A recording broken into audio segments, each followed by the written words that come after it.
માતાજી મિત્રો, સ્વાગત છે આપણે બરોડામાં ફરવા આવ્યા. તો ચલો તમને બરિયાદેવના દર્શન કરાવો મંદિરના. ચલો,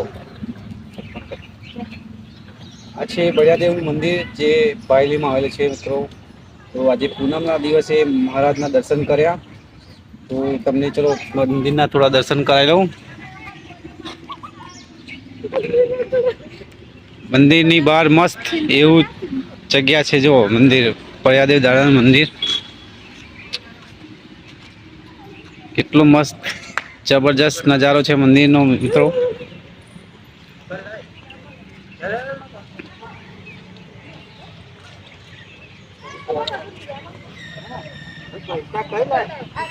આ છે સિંદૂરનો છોડ, સિંદૂરનું વૃક્ષ. તમે જુઓ, તમે જોયું પણ હશે કે નહીં પણ જોયું હોય.